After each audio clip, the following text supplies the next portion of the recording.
Bonjour à tous, bon après-midi. Merci d'être avec nous aujourd'hui. On voit qu'il y a des centaines et des centaines de Canadiens qui s'intéressent à ce sujet très important pour aujourd'hui. Je suis, je travaille pour la CSM au Canada et je peux vous reconnaître que notre bureau à l'Association canadienne pour la santé mentale, la CSM, se situe sur un territoire autochtone non cédé. Nous voulons mieux œuvrer à soutenir les collectivités des Premières Nations et aider également les l'accès aux services de soins de santé pour les Premières Nations. Nous avons travaillé avec leur fédération dans le groupe de travail Vérité et Réconciliation afin de décoloniser et améliorer les situations pour les Autochtones au Canada. Il s'agit d'un objectif très important. Nous savons que nous travaillons ensemble et ainsi nous pourrons faire avancer cette cause de la réconciliation. J'aimerais vous parler un petit peu de l'ACSM, l'Association canadienne pour la santé mentale. Nous avons été fondés en 1918 et c'est une association qui est la plus vaste et la mieux établie d'organismes communautaires sans but lucratif du secteur de la santé mentale au Canada. Nous sommes dans près de 300 communautés, 8 000 membres du personnel et 11 000 bénévoles y travaillent. Nous avons différents programmes et ressources servant à soutenir les gens dans leur établissement, la résilience et à permettre à toute la population canadienne de s'épanouir pleinement tout en prévenant les problèmes. Nous œuvrons pour cela. Alors, la santé mentale, c'est un droit humain au Canada. Et qu'est-ce que ça veut dire de façon pratique? Comment peut-on mesurer notre progrès en tant que nation relativement à cette vision? Nous avons mené une recherche que nous allons vous montrer maintenant. Et le but à l'esprit est le suivant. C'est-à-dire que nous allons voir un rapport sur l'état de la santé mentale au Canada. J'en suis très heureuse. Il s'agit d'un moment très important, un jalon historique pour les Canadiens. C'est la première fois dans toute l'histoire du Canada, dans l'histoire de notre fédération, que la CSM nous donne un instantané de la situation de l'état de la santé mentale au Canada. Et donc, nous avons 24 mesures clés qui nous permettent de savoir comment on mesure les choses liées à la santé mentale, aux soins de santé, à l'utilisation de substances. Dans ce rapport, nous allons plonger profondément dans le sujet pour voir quelles sont les lacunes du système. Nous ne faisons pas un bon travail, il faut être honnête, pour prendre soin des gens, les gens qui souffrent psychologiquement dans notre pays. Nous n'en prenons pas très bien soin, mais nous le savons depuis des décennies, vous le savez, nous le savons.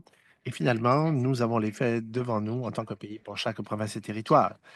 Et nous pouvons vraiment dépeindre le tableau de la situation de la santé mentale au Canada pour savoir de quoi il en retourne. Nous espérons que cela nous permettra de mieux défendre nos intérêts en termes d'investissement, de recherche, pour mieux conscientiser la population relativement aux recherches qui ont un impact sur nos populations partout au pays.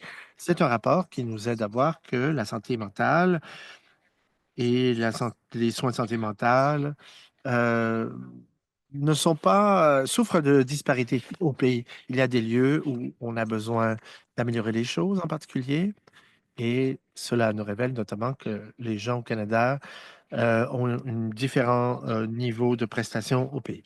Ce qui est le plus important, c'est qu'on espère que cela va motiver ceux qui travaillent à la création de lois afin qu'ils puissent passer à l'action. On va partager une copie du rapport lorsque ça va être lancé le 19 novembre prochain.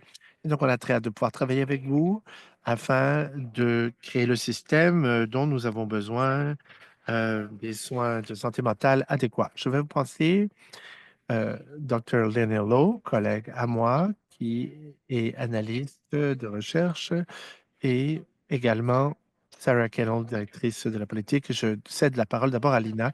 Merci beaucoup, Margaret. C'est un plaisir pour moi d'être là pour vous parler de la santé mentale et de la publication de ce nouveau rapport. Beaucoup de gens ici,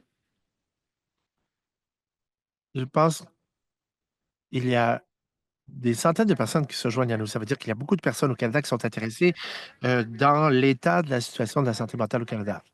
Margaret vient de le mentionner. Il y a des choses qui ne marchent pas bien comme elles devraient dans le système de santé mentale.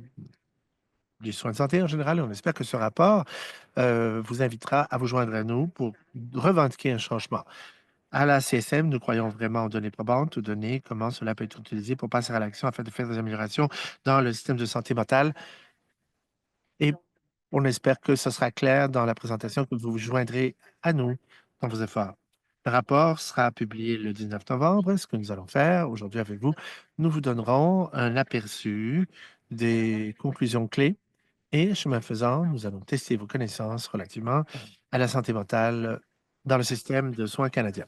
On va d'abord voir un petit peu le rapport, quel est-il, et explorer des choses relatives à l'action quant au rapport.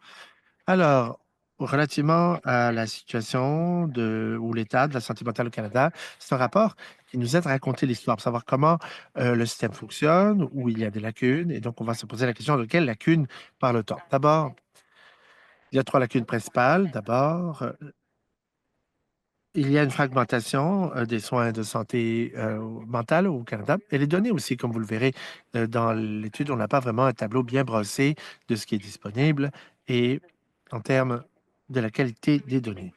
On veut vraiment comprendre quelles sont les données disponibles ou pas disponibles et comment le système est utilisé, quel est son rendement. Deuxièmement, notre objectif est également d'avoir une approche plus holistique relativement à la santé mentale. La santé mentale, on le reconnaît, c'est bien plus que des soins qu'on nous donne à partir du bureau d'un médecin ou à l'hôpital. On veut considérer plusieurs choses qui aident les gens pour leur mieux être l'accès à l'emploi, au logement, euh, circonscrire la discrimination. On veut savoir qui va offrir un soin, comment. Et troisièmement, Margaret l'a dit, cette approche vraiment va nous aider à réfléchir à la question suivante. Que peut-on faire pour aider les gens relativement à leurs droits au pays en matière de santé mentale, notamment le Canada a signé plusieurs traités internationaux qui disent que les Canadiens devraient avoir le droit au plus haut niveau de soins de santé et de santé mentale. Mais est-ce que c'est vrai? C'est un rapport qui est fondé sur des données probantes. Alors, on va regarder du côté des données, quel type de données a-t-on pour le rapport? D'abord, ce qui nous intéresse, ce sont les données publiées nationalement, les statistiques et les pourcentages nationaux qui peuvent se décomposer par province et territoire. Nous nous intéressons dans des données qui ont trait à la population, la santé mentale de la population d'abord. Ce sont trois secteurs étudiés. Euh, Combien de gens meurent de suicide par année ou de la toxicité des opioïdes ou de surdose? Comment les gens décrivent leur santé mentale? Quelle est la prévalence des problèmes de santé mentale, par exemple? Et le logement pour les gens qui ont une mauvaise santé mentale. La discrimination également. Quels sont les pourcentages euh, de gens qui ont un emploi ou pas? Et comment cela est lié à la santé mentale? Et les données relativement à l'utilisation des services. Souvent, les gens y pensent lorsqu'on parle de données, les données relatives aux hôpitaux, l'accès aux services, aux médecins, les fournisseurs au pays, la quantité d'hospitalisation au pays, comment résoudre les problèmes, combien de psychiatres pratiquent au Canada, etc. Voilà les données. Et lorsqu'on les regarde, on les obtient d'ailleurs de Statistique Canada, de l'Institut sur l'information de la santé, la, de l'Organisme sur la santé mentale, etc. Donc, on choisit des données qui puissent être comparables entre toutes les provinces et territoires au Canada. La comparativité, c'est très important. Deuxième point, les données qui proviennent des politiques, ce sont des données qui sont bien disponibles, des données qui sont qualitatives, que l'on vérifie nous-mêmes. Alors, si vous êtes intéressé aux lois et aux politiques qui façonnent les soins de santé mentale au Canada, cela inclut la loi sur la santé mentale et on a des lois provinciales et territoriales aussi qui gouvernent les soins de santé mentale dans les hôpitaux. Ce qui nous intéresse, c'est les budgets et les dépenses du gouvernement dans la santé mentale, les stratégies et les cadres en santé mentale, l'abus de substances, les dépendances, ce sont des choses qui nous intéressent et plusieurs politiques. Voilà les données que nous avons nous-mêmes découvertes.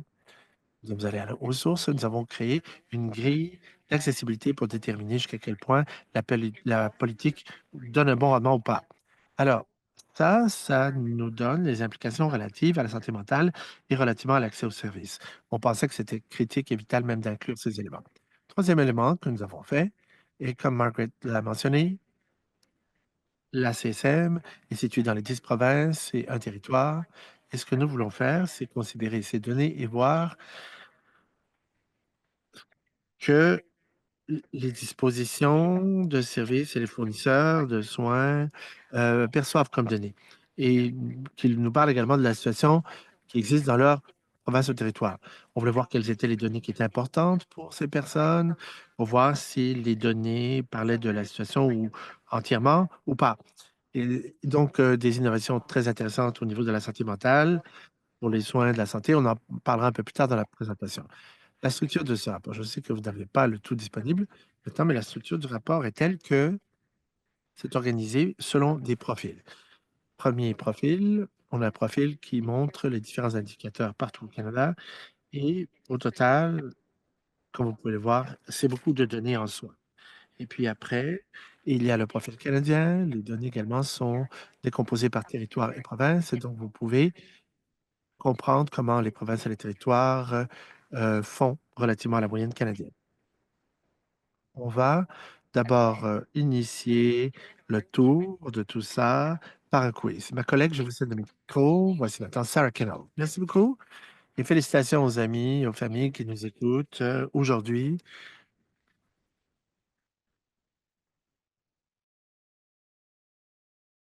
French. Alors, la première question, question claire, quelle note donneriez-vous à notre système de santé mentale? Alors, vous devez ouvrir votre appli Menti, soit cliquer ou prendre une photo du code QR. Beaucoup de gens le font déjà. Ou vous pouvez aller sur menti.com et saisir le code 95940058. Alors, 1082 participants et plus à notre webinaire. L'objectif, c'est que vous complétiez le tout le plus rapidement possible pour répondre aux questions. Les résultats sont vus ici. On voit les différentes perspectives sur l'état de la santé mentale au pays. Dans certains cas, c'est plus optimiste. D'autres ont des perspectives moins positives qui nous disent qu'on a du travail devant nous. Qu'en pensez-vous, Lina? Je vois les résultats ici. On se retrouve surtout dans les C en rouge et dans les D et F. Donc, beaucoup de gens se sentent frustrés relativement à l'accès aux soins de santé d'après le groupe. Alors, pour le rapport, les gens vont continuer à voter, j'imagine. On n'a pas donné de notes par des lettres à cause des politiques. Et les données sur la santé ont une performance différente dépendamment de différents facteurs. Donc, on ne voulait pas donner des notes avec des lettres. Mais ce qu'on a trouvé dans le rapport, c'est que beaucoup de choses sont préoccupantes. Avant la pandémie, on s'est rendu compte que 2,5 millions de Canadiens avaient besoin de soins de santé, surtout soins de santé mentale, et n'obtenaient pas ces services. C'est à peu près équivalent à la population du Manitoba et du Saskatchewan mis ensemble. Durant la pandémie, la santé mentale, vraiment, a connu des ratés. Il y a eu des gens qui ont perdu leur emploi, beaucoup de stress, beaucoup de gens qui n'avaient pas accès aux soins de santé, beaucoup d'isolement, beaucoup de stress à cause de la pandémie. Durant la pandémie, on a vu qu'on est passé de 8,9 en 2019 à 26 en 2021. Ça, c'est le taux de gens qui souffraient de santé mentale. Ça a triplé durant la pandémie. Et c'est pas tout le monde qui a la même expérience en termes de santé mentale. Beaucoup de personnes des Premières Nations ont dit qu'elles souffraient de mauvais état de santé mentale comparativement à la population. En général, c'est 30. D'autres aires plus critiques qui nous préoccupent, les empoisonnements aux opioïdes. On avait 3500 cas en 2019 et maintenant plus de 8000 cas en 2023. Canada est le deuxième pays plus mortel relativement aux décès liés à l'empoisonnement aux opioïdes, après les États-Unis. Donc, c'est-à-dire que l'appui à la réduction des effets nocifs s'est atténué. Alors, les gens sont criminalisés du fait d'utiliser des drogues, même si le gouvernement canadien a dit aux autorités d'arrêter de poursuivre les gens qui utilisaient ces drogues pour des fins personnelles. Durant la pandémie, il y a eu plus d'hospitalisations liées à l'alcoolisme. Alors, il y a eu 279 hospitalisations par 100 000 habitants en 2021 et on était à 259 par 100 000 personnes en 2019. Et donc, on voit qu'il y a un déclin dans le rapport. On note les lacunes et là où on peut améliorer le système et on veut parler au gouvernement pour faire ces changements à tout niveau. Dans le rapport, on veut montrer que tout ne va pas si mal. Il y a des aires où les systèmes peuvent être améliorés. Ce que nous faisons, c'est que nous pressons le gouvernement à faire ces changements et nous offrons également des solutions et on parle de secteurs où on peut améliorer les choses. Donc, il y a matière espoir partout au Canada. Alors, nous avons une autre quiz, Sarah. Oui, merci, Léna. Une autre question. Le financement, ça fait partie de l'histoire. C'est fondamental lorsqu'on parle de la force, des capacités de tout système, qu'il s'agit d'éducation, de santé ou de toute ère où les gouvernements émettent des décisions par rapport à là où l'on devrait dépenser des ressources pour savoir comment allouer les ressources. Et donc, Léna, dans quelques instants, on va vous parler de comment la recherche parle des provinces qu'elle dépense en matière de santé. Encore une fois, ça c'est pour que vous compreniez, les provinces dépensent combien en moyenne lorsqu'il s'agit d'un système de santé ou comme pourcentage de budget général en matière de santé mentale. Bon, alors, en moyenne, quelle proportion de leurs dépenses en santé croyez-vous que les provinces et territoires allouent à la santé mentale? On parle de 6 d'autres parlent de 25 et même 25, 50. Donc, on voit que les résultats sont très disparates, n'est-ce pas? Dans les réponses, si vous avez dit 6 vous avez raison. Ce qu'on a découvert dans le rapport, c'est que, vous savez, les territoires, les provinces dépensent en moyenne, ne dépensent que 6,3 du budget total en santé. Ça, c'est dépensé sur la santé mentale, mais on pense qu'il devrait dépenser au moins 12 plutôt que dans les 6. Dans le rapport, ce qu'on a fait, on a analysé les budgets pour chaque province et territoire. Nous avons considéré les dépenses pour l'année 2024-2025. On a regardé du côté des dépenses en matière de santé mentale par rapport à la proportion euh, des dépenses pour la santé. On a considéré toutes les provinces et les territoires et c'est là où l'on arrive à une moyenne de 6,3 pour les territoires et les provinces qui présentaient le rapport, on était à 80. On a dépensé moins de 7 des budgets en santé sur la santé mentale. Donc, les territoires du Nord-Ouest dépensaient 4 de leur budget et la Nouvelle-Écosse approximativement 4,9 et le Nunavut dépensait plus, autour de 10 de son budget en santé, et le Saskatchewan autour de 7,5 6,3 ça c'est vraiment plus bas que la cible qui avait été mentionnée il y a quelques années de ça. La Commission en santé mentale du Canada avait publié sa stratégie en 2012 qui disait que le Canada devait dépenser entre 7 ou 9 du budget de santé en santé mentale. Ça, c'était il y a 12 ans. C'est ce qu'avait dit la commission. Et puis là, on dépense encore moins que cette cible. Alors, on n'est pas surpris lorsqu'on dit que 12 c'est le seuil des dépenses. Pourquoi? Parce que, bon, on voit ce que d'autres pays dépensent en France. 15 du budget est dépensé pour les soins en santé mentale au Royaume-Uni, en Suède, c'est autour de 9. Donc voilà, on se compare en Allemagne, c'est 11,3. Et bien sûr, lorsque vous considérez le tout en termes de millions de dollars, ça se traduit en une grosse différence. Beaucoup plus d'argent dépensé dans ces pays proportionnellement au Canada. Alors, vous voyez cette carte qui vous sera fournie dans le rapport. Il y a un très bel outil qui vous donne l'analyse des dépenses au Canada en matière de santé mentale. On arrive à une autre question, Sarah, pour le quiz.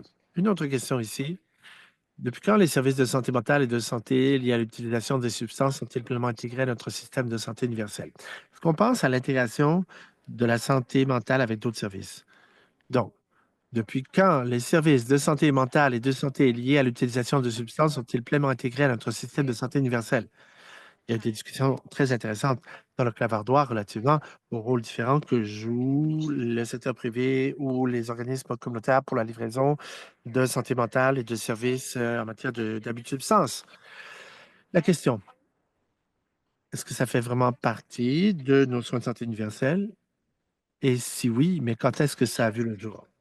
Voilà des résultats intéressant lors de la Confédération en 1867. En 1984, ça, c'était la promulgation de la loi canadienne sur la santé. En 2015, au niveau fédéral, il y a eu un grand changement électoral au Canada.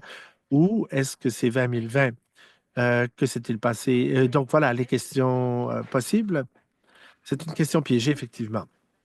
Et d'après vous, c'est la dernière option, 2020, le point d'interrogation. Oui, oui, vous avez raison, c'est ça. Tel quel, le système se compose d'éléments liés entre le public et le privé et les services à but non lucratif. Ça ne fait pas partie de ce qu'on appelle le système des soins universels. Et donc, on publie le rapport et cette année marque le 40e anniversaire de la loi canadienne sur la santé qui remonte à 1984. Ça, c'était un moment très important dans l'histoire du Canada parce que ça veut dire que les hôpitaux et les services, les médecins, tout ça, c'est quelque chose qui était garanti universellement dans les provinces et les territoires à être disponible. Donc, et avec la création du Medicare, et donc on a pu faire des changements et des transferts aux provinces et aux territoires, et donc ça fait partie de l'offre des soins de santé universels pour les hôpitaux en termes de médecins, de services. Qu'est-ce que ça veut dire, ça? Alors, ça dépend. C'est aux provinces et aux territoires d'utiliser leurs revenus pour pouvoir offrir un soutien en termes de soins de santé et de santé mentale, ce qui a créé des lacunes. On va le voir dans la présentation. Les gouvernements provinciaux et des territoires ne sont pas obligés d'offrir certains services, des services communautaires en santé mentale. Alors, lorsqu'on parle des travailleurs sur la santé, les répondants en temps de crise, les éducateurs, ceux qui offrent du counseling, les travailleurs de la santé, etc., en santé mentale, c'est pas couvert, ça, dans la loi canadienne. C'est-à-dire que l'accès est limité à ces soins ou, bon, si cela doit être payé ou pas, c'est un autre facteur.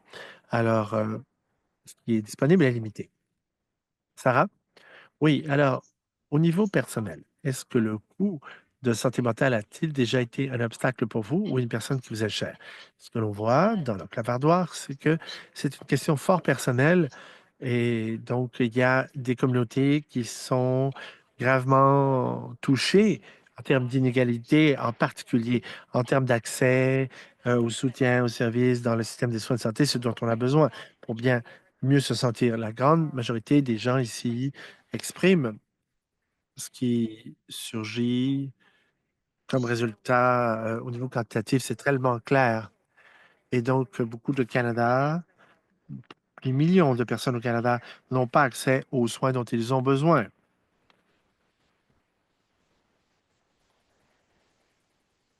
La plupart des gens disent que oui, c'est le cas. Et donc, c'est difficile de parler de la santé mentale au Canada sans parler d'argent. Et il y a plusieurs raisons pour ça. Outre celles qu'on a mentionnées plus tôt, comme le régime d'assurance maladie canadienne, il y a un lien entre la santé mentale et certaines conditions matérielles, où vous vivez, votre localité, si vous avez un emploi ou non, si votre emploi vous paie bien, si vous avez un soutien aux revenus. Et le coût est une barrière à l'accessibilité des soins de santé. Vivre dans la pauvreté également, ça peut miner votre accès à ces soins ou aux soins dont on a besoin pour mieux être. On voit un lien ici avec la santé mentale les gens, et la pauvreté. Ceux qui vivent le plus dans la pauvreté ont plus tendance à vivre dans la pauvreté au Canada. Les gens qui gagnent le moins souffrent d'anxiété. 2,4 fois plus, 2,4 fois plus que dans d'autres populations, pour les gens qui ont plus d'argent. Le logement également. Les logements inadéquats, aussi, c'est un autre problème. Et donc, les logements sont insalubres, inadéquats par rapport à une famille, par exemple, ou ce sont des logements qui ont besoin de beaucoup de réparations. Cela est problématique également chez les gens qui souffrent de santé mentale. 15,8 des Canadiens en moyenne qui ont une mauvaise santé mentale n'ont pas ou ne vivent pas dans des logements adéquats pour leur santé mentale. 50 des gens qui souffrent de problèmes de santé mentale sont employés, sont en emploi. 50. C'est-à-dire qu'une grande partie de la population n'a pas d'emploi ou doit vivre à partir de soutien social ou d'autres. Nous savons que lorsque les gens n'ont pas accès à l'emploi, ils doivent se fier à des choses comme des soutiens à l'emploi. Ces mécanismes les maintiennent dans la pauvreté et cela va aggraver le risque ultérieurement et encore une fois, même les empêcher d'avoir accès à certains soutiens en matière de santé. Les soins en santé mentale, c'est pas universel. Et donc, plusieurs psychologues, des gens qui offrent du counseling, des travailleurs, des intervenants sociaux, etc., dans les provinces et les territoires ne sont pas accessibles. À moins de payer, ce n'est pas accessible. Dans certains cas, 57 des gens, dans les données, des jeunes gens de 18 à 24 ans, démontrent des signes préalables de problèmes en santé mentale. Et ils ont dit que ce qui faisait obstacle, c'était les coûts. Et les gens doivent prendre des décisions difficiles. Des fois, vont-ils payer pour leur loyer ou vont-ils plutôt payer pour des soins en santé mentale? Oui, allez-y. Merci. Alors, une conclusion très importante dans l'analyse, c'est que, excusez-moi, une conclusion importante relativement aux politiques en santé mentale, c'est que la pandémie a été vraiment un moment critique en santé mentale. C'était un moment où la préoccupation en santé mentale, on en a parlé de façon très publique. Un moment très désappointant aussi parce que les actions politiques sur la santé mentale n'ont pas offert des solutions permanentes pour résoudre les problèmes dans les systèmes de soins de santé. Sur la pandémie, le gouvernement a promis de donner des transferts pour la santé mentale. Si vous vous en rappelez, c'était censé être une source de financement réservé pour les provinces et les territoires, financement pour offrir des soins de santé. Alors, les services en santé mentale ne sont pas offerts par la loi sur la santé au Canada. Donc, c'était une reconnaissance qu'il y avait une lacune là. Mais le gouvernement a fait des ententes bilatérales avec les provinces et les territoires. Et donc, le problème relativement à ces ententes, c'est qu'il n'y avait pas d'exigence de dépenses pour que ces fonds, ces subventions soient dépensées en santé mentale. Et donc, en 2023, les ententes bilatérales couvraient quatre différents secteurs en santé, en soins de la santé. Et on a émis le rapport, on s'est rendu compte que seulement 15 des fonds étaient octroyés pour la santé mentale.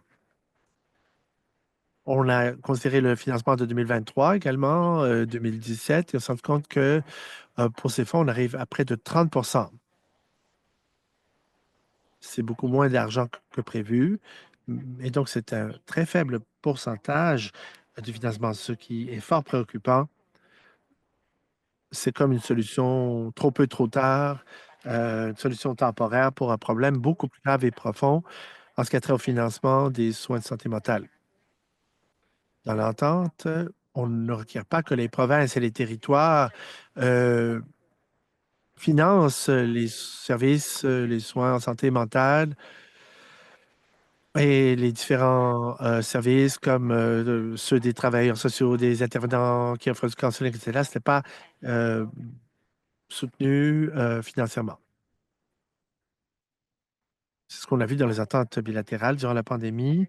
Le gouvernement fédéral a présenté d'autres services qui sont considérés être moins temporaires et Wellness Together, Mieux-être ensemble, a été présenté par le gouvernement qui était un service qui offre des services de counseling, malheureusement. Ça s'est fermé plus tôt. Le service est interrompu cette année au printemps. Il y a un numéro type 1-800 qui a été créé pour soutenir les gens en état de crise C'est une solution qui n'est pas complète selon nous, car on doit offrir plus de supports qui ne sont pas disponibles actuellement. Les soins de santé actuellement n'incluent pas les services vraiment nécessaires. On connaît qu'une lacune importante, c'est que la stratégie en santé mentale est obsolète. Beaucoup de choses ont changé depuis 2012, lorsque la stratégie a été initialement présentée. Les taux de dépendance aux opioïdes, c'est une crise, ont augmenté en flèche. Il y a moins d'appui pour la réduction des torts en la matière, beaucoup de problèmes d'itinérance, des problèmes de paiement de loyer, des problèmes puisque les gens n'ont pas d'emploi, etc., etc. Et donc, on a besoin d'une solution à long terme en matière de santé mentale. Merci beaucoup, Lina. En considérant le tout, selon la stratégie, ce qui est important également, c'est sur les ressources en santé mentale. Avons-nous suffisamment d'intervenants, de travailleurs en santé mentale pour s'assurer que notre système soit durable et adéquat pour desservir les différentes populations? Nous avons considéré plusieurs indicateurs au pays. On a posé des questions par rapport aux psychiatres. On vous pose une question. Combien de psychiatres exercent dans les 3 territoires au total? Soit 15, 8, 4 ou 12. Combien de psychiatres exercent dans les 3 territoires au total? Veuillez répondre. Ce n'est qu'un rappel. On a vu qu'il y a eu beaucoup de questions formidables qui nous sont parvenues à partir de questions-réponses et des discussions très animé dans les clavardoirs. On va faire de notre mieux pour répondre aux questions, tant qu'à faire se peut. Un rappel, si vous avez une question, veuillez l'indiquer dans la fonction questions-réponses. Je pense que Léna a déjà préparé quelques éléments là-dessus. Donc, relativement aux réponses, il semblerait qu'on ait un groupe très bien informé de gens ici. La réponse est 4, oui. Combien de psychiatres exercent? Alors, c'est tout à fait effarant. Alors, désolé, je parle déjà de l'autre diapo. On revient là un petit peu à l'arrière. Et expert, voilà. Suit bien ce qu'on avait dit. Alors, combiné avec les territoires, le lieu de résidence est déterminant. Vous allez voir, dans le rapport, on s'est rendu compte que le paysage en matière de santé mentale est très différent selon les sites. Alors, le lieu de résidence est important. Les populations relativement à la santé mentale varient d'une province à l'autre, d'un territoire à l'autre, et l'infrastructure de services également, le financement sont différents entre les différentes régions. On va décomposer le tout. Lorsqu'on pense aux différences ici entre les provinces et les territoires relativement à la population en santé mentale, on voit des différences ici partout au pays. On voit des taux très élevés d'automutilation, par exemple. On parle de 3,5 à 5 fois plus élevé dans ces régions que dans le restant du Canada. Et maintenant, pour les décès liés à l'abus d'opioïdes, vous savez que c'est les provinces de l'Ouest qui souffrent, l'Ouest Canada qui souffre de cette crise d'opioïdes. L'Alberta, la Colombie-Britannique, le Yukon souffrent des plus hauts taux de décès en la matière. On a 46,6 de décès par 100 000 habitants en Colombie-Britannique. 20,8, c'est le chiffre comparatif pour les autres régions au Canada. Donc, ce sont des taux qui font discrimination parce qu'au Québec, on voit l'expérience des gens qui souffrent de discrimination. Alors, on parle de 5,6 au Québec, ceux qui ont une santé mentale faible, alors que pour le restant du pays, on est à 9,1. Les plus hauts taux de discrimination colombie-britannique sont autour de 10,9. Il y a plus de détails dans le rapport, bien sûr, quant à la discrimination contre les gens qui souffrent d'une santé mentale faible. Et on a découvert qu'il y avait un manque d'égalité dans les services offerts partout au pays. Comme on vous l'a dit, il y a des disparités. Et les psychiatres, par exemple, c'est un bon exemple. Il n'y avait que 4 qui exercent dans les territoires. Comparativement à l'île du Prince-Édouard, là, il y en a 8. Comparativement à la Colombie-Britannique, il y en a 747.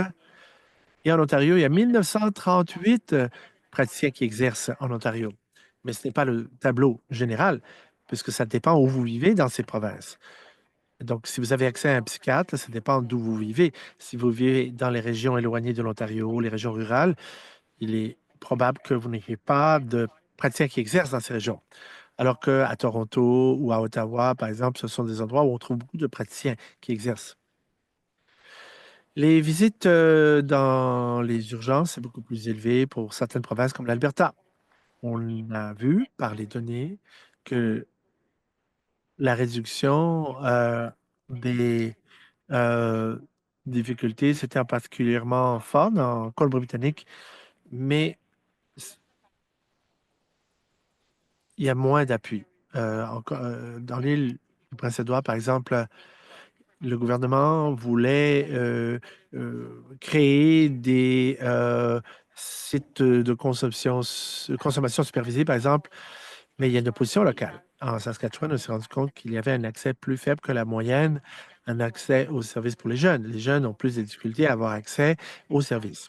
C'est plutôt faible qu'ailleurs en termes de taux. Il y a une crise qui a été déclarée en Saskatchewan chez les enfants et les jeunes. On a revendiqué qu'on avait besoin de plus de services pour les jeunes et les enfants. L'accès aux services était réduit. La privatisation des services de soins au Canada, c'est un problème de plus en plus grave, surtout au Québec. En particulier, la plupart des gens ont de la difficulté à avoir même un médecin de famille. On a remarqué également qu'il y a une quantité beaucoup plus faible de fournisseurs de soins de santé mentale dans le nord du Canada. Au Nunavut, par exemple, les gens doivent prendre l'avion, quitter leur région pour aller vers les régions plus urbaines au sud pour avoir accès à des services de traitement. Les fournisseurs de services, eux aussi, vont prendre une envolée à partir des régions urbaines vers le nord pour offrir des services. Et de façon générale, il y a des problèmes d'équité également. On connaît l'expérience en matière d'accès aux services, par exemple. Ça dépend des problèmes sociaux. Il y a beaucoup de problèmes de colonialisme, de pauvreté, de racisme, de manque d'égalité dans plusieurs territoires du Nord-Ouest, il y a de tels taux de suicide qu'on a déclaré l'état d'urgence. Et ça, c'est un problème dû à des années de racisme, de colonialisme. Et il y a un manque d'infrastructures adéquates en matière de santé dans le Nord. Voilà, changement de diapo. Il y a des problèmes significatifs relativement au système de soins de santé mentale. J'espère que ces données qu'on vous présente soulignent cela. On veut montrer également que tout n'est pas non plus affreux. Il y a de bonnes choses au Canada, des choses qui peuvent nous motiver, des approches innovantes, certaines solutions relativement au système de soins de santé mentale. Et on peut étendre ces solutions partout au pays. Cette carte ici sera publiée avec le rapport et va vous aider à considérer les choses lorsque le rapport sera disponible le 19. Vous verrez les infos. Alors, un exemple ici. En Nouvelle-Écosse, l'an dernier, le gouvernement a présenté l'idée d'un système pour la santé mentale universelle, publiquement financé. Ça offrirait des services de counseling aux gens de la Nouvelle-Écosse. En Colombie-Britannique, on a vu des investissements pour la promotion de la santé mentale pour essayer de déceler des symptômes le plus tôt possible. En Alberta, également, des investissements ont été faits pour le traitement des dépendances, surtout pour certains soins euh, dans certaines résidences, entre autres. C'est très nécessaire dans certaines régions du pays. En Colombie-Britannique, en Ontario également, il y a plus de financement pour la santé mentale communautaire. Il y a plus d'argent d'investissement pour ces collectivités en matière de santé mentale. En Colombie-Britannique, en Ontario et sur l'île du Prince-Édouard, on a vu le développement et la création d'une réponse mobile relativement à la crise. Il y a un numéro 911 ou un numéro d'urgence que les gens peuvent composer pour les personnes non professionnelles ou les personnes qui ont reçu une formation professionnelle en santé mentale, etc. En Saskatchewan, au Nouveau-Brunswick, au Labrador, il y a un accès rapide à ces services en santé mentale. Alors, il y a le temps d'attente qui doit être considéré. Les gens n'ont pas toujours accès aux soins dont ils ont besoin. En Ontario, on a vu euh, la création de services en psychothérapie gratuits sur l'île sur l'île du Prince-Édouard. euh, Il y a un service d'urgence départemental pour la santé mentale et les dépendances, ce qui est excellent. Comme ça, les gens n'ont plus à attendre de façon éternelle lorsqu'ils sont en crise et vulnérables. Et, il y a également des centres pour les jeunes en matière de mieux-être en Colombie-Britannique. Et donc, cela permet de mettre ensemble les services euh, sociaux, les services de mieux-être au Nunavut. On a vu une réponse de professionnels en matière de santé mentale. On a vu des initiatives également pour former les paraprofessionnels qui pourront offrir des services dans leur collectivité. Comme ça, dans la communauté, les gens auront accès aux services. Le financement de la psychiatrie pour les enfants, Saskatchewan également, a vu le jour. C'est une sous-spécialité et donc c'est plus difficile que les enfants aient normalement accès à des services psychiatriques.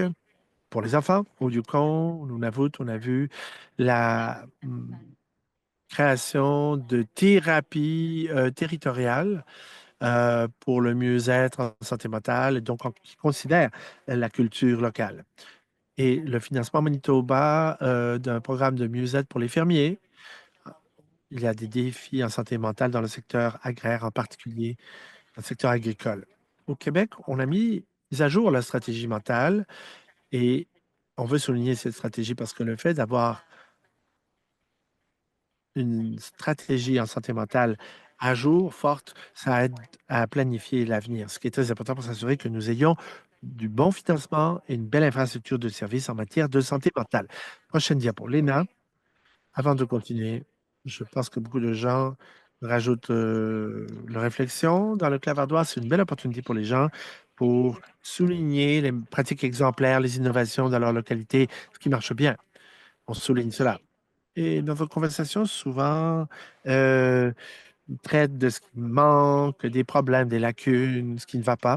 Et donc, c'est un bon moment pour nous d'avoir espoir aussi, pour identifier les choses qui marchent, les pratiques exemplaires qui fonctionnent, afin de planifier en vue de l'avenir. Il faut s'organiser afin de soutenir ce qui marche dans les différentes collectivités, communautés. Je vous cède le micro. Oui, c'est merveilleux. Alors, s'il y a une façon pour nous de conserver les commentaires du clavardoir, ce serait bien pour inclure le tout dans des rapports à venir, car c'est un rapport amiral, symbolique pour nous, et donc il faut souligner les éléments positifs, les innovations également, ce que l'on crée. C'est très important pour le système de santé mentale. Et donc, on a parlé d'espoir, mais auparavant, il y a un secteur qui est très intéressant pour vous en particulier. Je ne veux pas dire que vous êtes une tranche, Léna, mais je le dis avec affection, vous êtes une experte du sujet. Pouvez-vous nous parler de certains défis auxquels vous avez fait face lorsque vous avez commencé à regarder sous le capot, comme on dit, en considérant surtout ces sources de données quantitatives? Ce n'est pas un sujet très sexy, mais ce rapport insiste pour dire qu'on a besoin de compter sur des données meilleures. On doit faire une cueillette d'informations supérieure. On a besoin de bonnes données. Ça nous permet de mesurer les choses. Alors, il y a des éléments problématiques qui ont été décelés par le rapport. D'abord, on n'a pas suffisamment de données relativement au système de santé mentale. On veut savoir qui a accès aux soins. Quelles sont les possibilités pour l'obtention de soins? Quels sont les services qui sont nécessaires pour les gens? On ne fait pas la cueillette d'informations en termes des efforts de promotion. Il n'y a pas de données là-dessus. Quelles sont les interventions d'entrée de jeu qui permettent aux gens d'avoir accès aux services? Qu'est-ce qui les empêche d'y avoir accès? Quels sont les points d'accès aux services changeants? Ce genre de questions. C'est intéressant pour nous en particulier. Il y a des problèmes relativement aux données recueillies par rapport à la santé mentale communautaire. C'est difficile, ça, c'est un défi.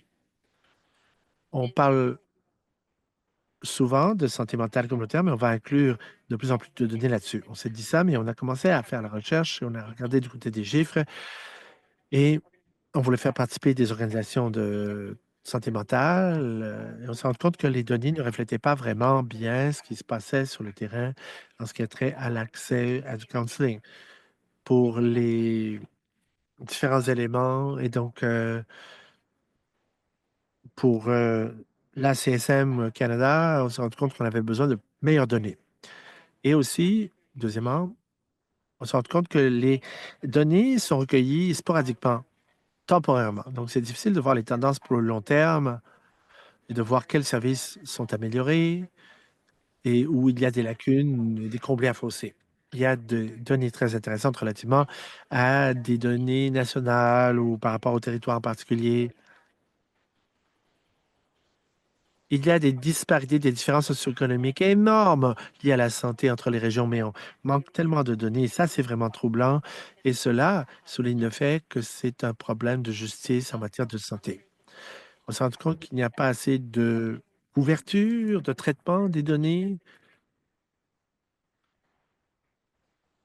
On s'est rendu compte que le traitement de l'information n'était pas exhaustif pour traiter de toutes les provinces et les territoires. Par exemple, par rapport aux statistiques sur la santé mentale, l'utilisation de substances, c'est exclu du rapport parce que dans certaines provinces ou territoires, on n'a pas de données là-dessus ou les données sont trop disparates pour être comparables. Une conclusion clé, les données, c'est très important. Pour pouvoir faire des améliorations au système, il faut savoir quels sont les systèmes utilisés, il faut savoir comment ils sont utilisés, par qui et à quelle fréquence pour savoir si les services satisfont un besoin. Si un système ne satisfait pas les besoins des gens, il y a quelque chose qui ne marche pas. Donc, c'est beaucoup d'informations, tout ça. Et je vais céder le micro à Sarah pour qu'elle nous parle un peu de ce que nous allons faire pour mettre en œuvre une action par rapport à toutes ces informations. Alors, je suis vendu à cette idée de la valeur des données qui nous rendent aptes à agir. Bon, on va faire des changements systémiques au gouvernement, peut-être pour savoir comment utiliser mieux les choses. Alors, comment utiliser ce rapport pour inviter ou contraindre ceux qui prennent des décisions à faire du changement? D'abord, il nous faut savoir qui est responsable des politiques en matière de santé mentale. Quel est le département gouvernemental qui est responsable de ça? On voit déjà qu'il y a statistiquement une répartition différente selon les différentes provinces. Donc, quel est le gouvernement ou quel ordre du gouvernement, quelle division du gouvernement est responsable des politiques en matière de santé mentale? Bon, fédéral, provincial, municipal. Je te vois, on sait qui c'est. Alors, tout le monde est en train de répondre et pendant ce temps-là, juste vous dire qu'on a eu des commentaires formidables dans le clavardoir. Merci à tous ceux qui ont contribué aujourd'hui. Et comme l'a dit Lina, on veut vraiment recueillir ces réponses pour nous informer relativement au travail ultérieur qui se fera en la matière en termes de recherche et de travail sur la politique. On veut avoir des exemples, des pratiques exemplaires par rapport aux innovations. Ça aide à ceux qui font les politiques pour faire du changement. Bon, voilà. Alors, je pense que la plupart des gens optent pour orange ou jaune, en tout cas à droite. Toutes ces réponses. Oui, on parle de responsabilité partagée entre le gouvernement fédéral, les provinces et le territoire, n'est-ce pas? L'administration des soins de santé, et c'est distribué, ça passe par la loi canadienne sur la santé.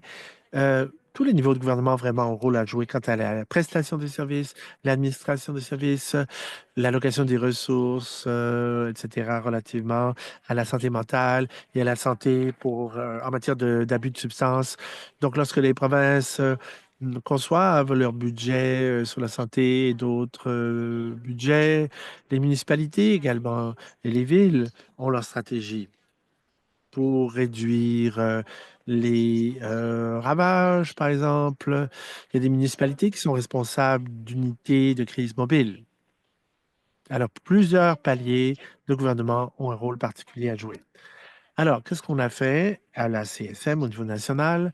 En rétrospective, on a réfléchi au gouvernement fédéral. Quel est le rôle? Et c'est là où l'on a regardé du côté du gouvernement fédéral pour essayer de travailler avec ceux qui prennent des décisions au niveau fédéral pour informer la prise de décision relativement à la santé mentale, la santé lorsqu'il y a abus de substances, etc., pour concevoir des lois, des politiques, des stratégies qui puissent nous guider pour savoir où allouer des ressources. Et la recherche nous montre qu'il y a trois secteurs préoccupants en particulier où l'on veut que ceux qui prennent les décisions se concentrent. Un, faire en sorte que les soins de santé mentale soient des soins universels.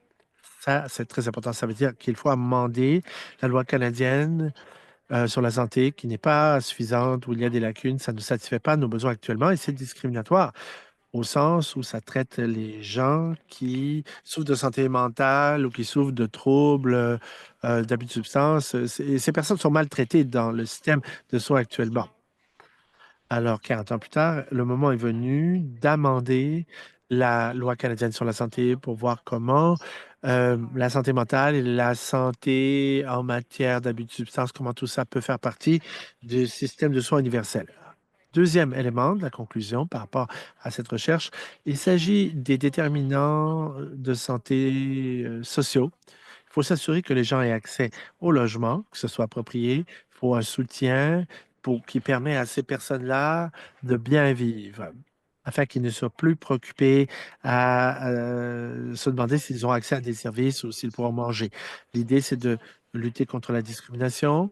L'ENA a très clairement parlé des inégalités qui existent entre les populations relativement à des questions raciales, d'orientation sexuelle, d'identité de genre, d'autres facteurs comme le fait de faire partie des Premières Nations. Les programmes et les services ne rejoignent pas toutes les populations de la même façon actuellement. Et on n'a pas de façon sécurisée d'avoir accès ou de rejoindre ces populations. Et finalement, ce qui compte, ce sont les données, ensuite les données et ensuite les données. On a besoin de données de qualité qui considèrent les localités géographiques et les facteurs démographiques, des éléments spécifiques. Maintenant, à vous. Vous avez donné des exemples de ce qui marche bien dans vos communautés. La question maintenant, c'est si vous deviez parler à ceux qui prennent des décisions, en passant, on sait qu'il y a, qu'il y a de ces personnes en ligne avec nous.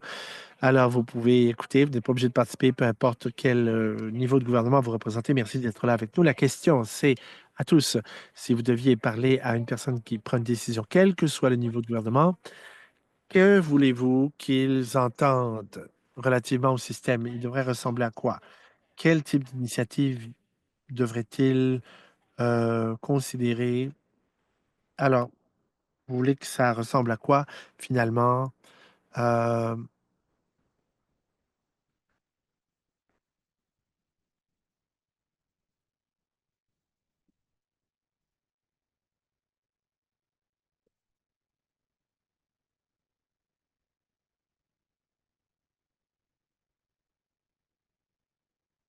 On va passer quelques instants ici maintenant, là-dessus. Désolé. Les réponses avec un seul mot, c'est difficile, surtout lorsque cela traite d'un système fort complexe. Alors, on va voir si on a des disponibilités des données pour pouvoir considérer les différents éléments géographiques, les éléments ruraux, urbains, le sud versus le nord, l'est versus l'ouest, etc. Il y avait une question relativement à la disponibilité des données. Et donc, maintenant, on poursuit. Merci. Avant de vous quitter, Léna va répondre à une question 2 peut-être, mais merci de participer à notre webinaire d'aujourd'hui. Merci de vous être joint à nous officiellement. J'espère que vous deviendrez un champion. Euh, mais je pense que vous êtes des champions, n'est-ce pas? Et comme Lina l'a dit, le rapport n'est pas disponible déjà. Puis ça sera disponible à partir du 19 novembre. Si vous scannez, numérisez le code QR ici, vous pouvez. En fait, si vous voulez que ça marche, on peut scanner le tout. On va vous envoyer le rapport à tous ceux qui vont se joindre au webinaire le 19. Et donc, je vous encourage à faire cela. Et la réalité, c'est que changer des systèmes qui sont complexes, ça prend du temps, surtout lorsque c'est très complexe, ça demande des ressources.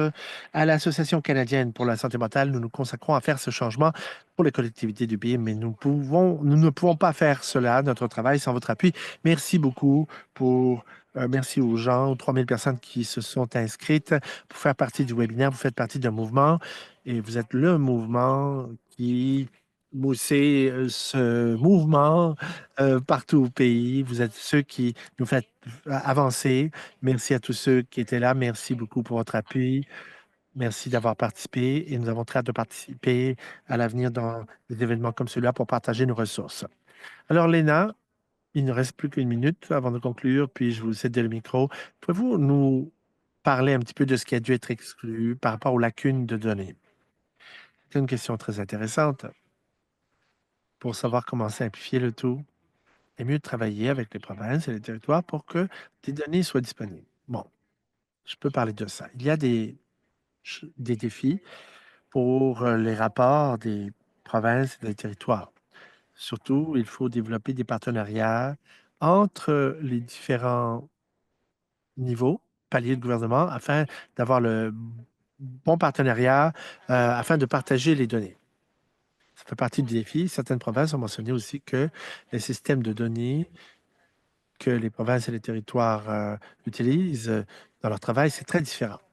Il y a des disparités. Donc, comment peut-on simplifier le processus de cueillette de données euh, entre les différents gouvernements pour faire en sorte que le partage de données soit possible? Parce que souvent, les données que les territoires, les provinces recueillent individuellement, ça semble différent parce que la méthodologie de cueillette, c'est différent, l'apparence est différente, les étalons de mesure sont différents. Donc, l'idée, c'est de créer des critères ou des indicateurs communs entre les différentes provinces et territoires.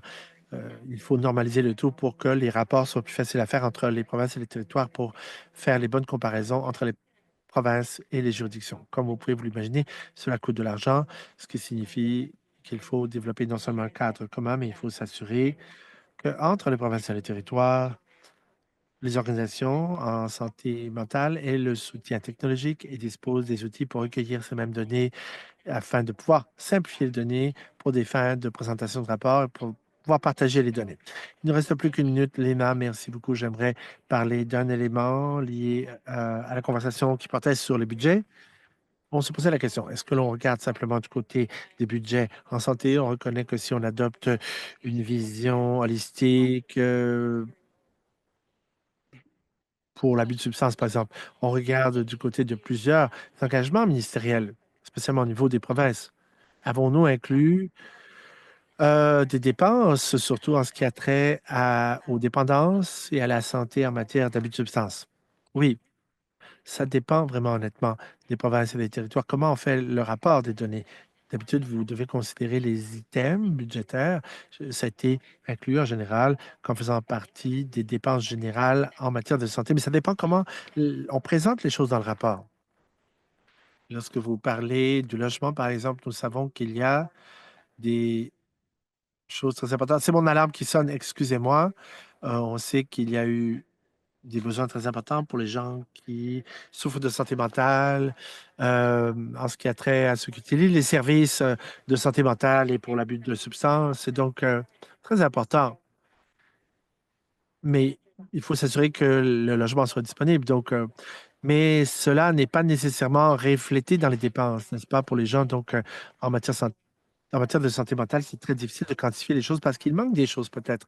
Ça dépend comment on fait rapport des budgets. Mais généralement, si on adoptait une approche plutôt holistique, cela inclurait d'autres déterminants comme ceux que j'ai mentionnés, des déterminants de la santé en général également. Merci beaucoup. Merci à tous ceux qui ont participé à notre séance et on espère vous revoir la semaine prochaine. Il y a le rapport, s'il vous plaît. Restez connectés. On continue à se parler. Léna, s'il y a des questions, on y répondra. Merci beaucoup. Je vous souhaite une très belle fin de journée.